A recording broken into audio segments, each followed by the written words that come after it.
എല്ലാവർക്കും നമസ്കാരം. ശ്രീ ലളിതാ സഹസ്രനാമാവലി പഠനം 65-ാം ദിവസം.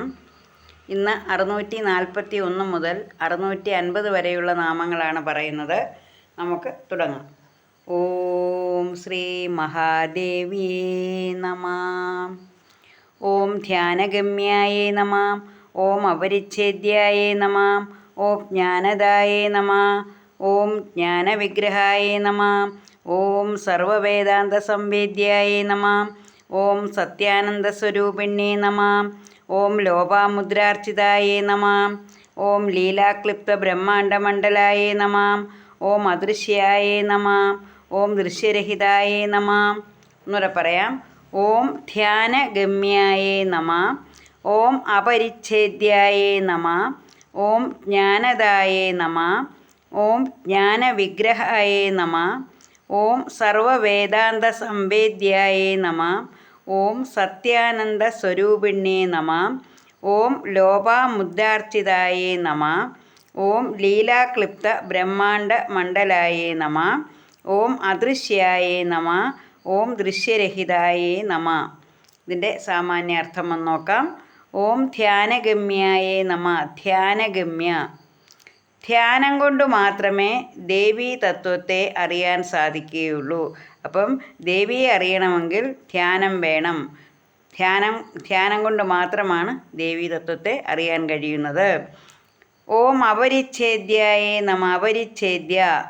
അപരിച്ഛേദ്യ എന്ന് വെച്ചാൽ ഒന്ന് മറ്റൊന്നിൽ നിന്നും വേർതിരിക്കാൻ പറ്റാത്തത്.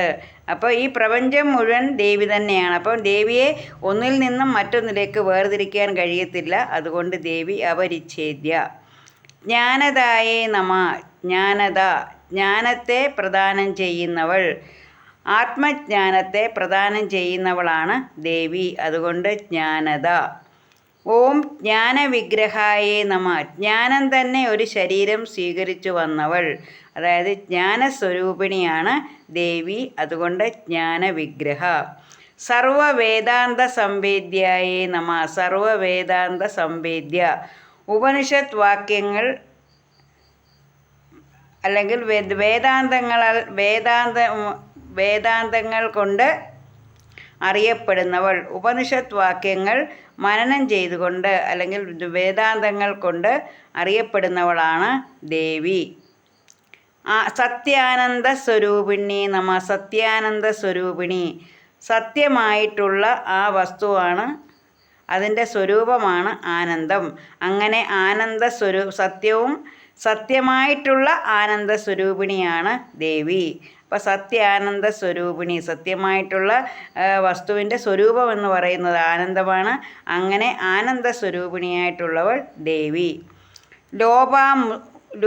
ഓം ലോപാമുദ്രാർച്ചിതായേ നമഃ. ലോപാമുദ്ര,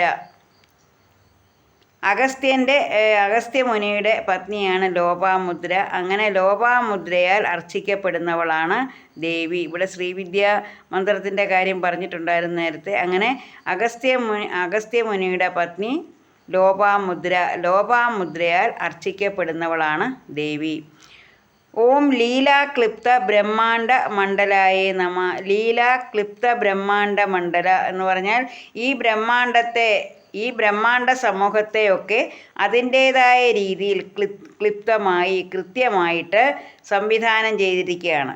അതൊക്കെ ഒരു ലീല പോലെയാണ് ദേവിക്ക്. കാരണം ഈ ബ്രഹ്മാണ്ഡത്തെ സാധാരണ നമ്മളൊരു വീട് കൈകാര്യം ചെയ്യണമെങ്കിൽ തന്നെ നമുക്ക് വലിയ ബുദ്ധിമുട്ടാണ് അത് വൃത്തിയാക്കി എടുക്കുകയൊക്കെ ചെയ്യുന്നത്. എന്നാൽ ഈ പ്രപഞ്ചത്തിലെ മുഴുവൻ കാര്യങ്ങളും ഋതുക്കൾ മാറി മാറി വരുന്നു, സൂര്യൻ ഉദിക്കുന്നു, നിലാവ് വരുന്നു, ഇത് മഴ പെയ്യുന്നു, ഇതെല്ലാം ഋതുഭേദങ്ങളെയൊക്കെ ഈ ഋതുഭേദങ്ങളും മാറി മാറി വരുന്ന ഋതുഭേദങ്ങൾ ഇതെല്ലാം തന്നെ ഇത്ര കൃത്യമായിട്ടാണ് സംവിധാനം ചെയ്തിരിക്കുന്നത്. അപ്പോൾ ഈ പ്രപഞ്ചത്തിലേക്ക് നോക്കിയാൽ അറിയാം നമുക്ക് എല്ലാം വളരെ അടുക്കും ചിട്ടയോടും കൂടിയാണ് ഓരോ കാര്യങ്ങളും നടക്കുന്നത്.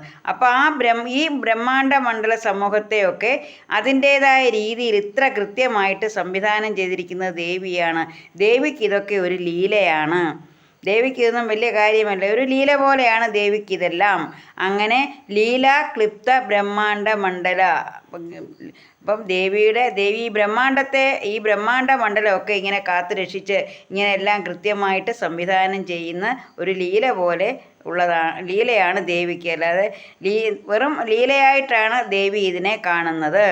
ഇനി അടുത്തത് അദൃശ്യ എന്ന് വെച്ചാൽ ഇന്ദ്രിയങ്ങൾക്ക് ഗോചരയാകാത്തവൾ, പഞ്ചേന്ദ്രിയങ്ങൾ കൊണ്ട് അറിയാൻ കഴിയാത്തത് അദൃശ്യ. ദേവി അദൃശ്യയാണ്. ഓം ദൃശ്യരഹിതായി ദൃശ്യരഹിത എന്ന് വെച്ചാൽ നമ്മൾ കണ്ണുകൊണ്ടാണ് എല്ലാം കാണുന്നത്. അങ്ങനെ നമുക്ക് ആ കണ്ണുകൊണ്ട് കാണാൻ കഴിയാത്ത ദൃശ്യരഹിതയാണ്. അപ്പോൾ ഈ പ്രപഞ്ചത്തെ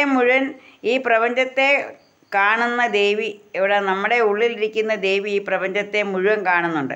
പക്ഷേ നമുക്ക് ദേവിയെ കാണാൻ കഴിയുകയില്ല. നമ്മുടെ കണ്ണുകൾ കൊണ്ട് നമുക്ക് ദേവിയെ കാണാൻ കഴിയുകയില്ല. നമ്മുടെ ഉള്ളിലിരുന്ന് ദേവി ഈ ലോകത്തെ കാണുന്നു.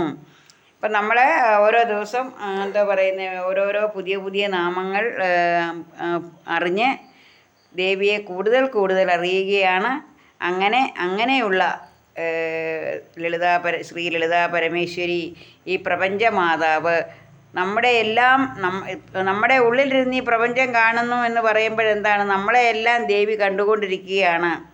അപ്പം പറഞ്ഞല്ലോ ദേവി എങ്ങനെയാണ്, ദേവിക്ക് ദേഷ്യം വന്നാൽ ദേവി കണ്ണുകൾ തുറന്ന് അട്ടഹസിക്കും.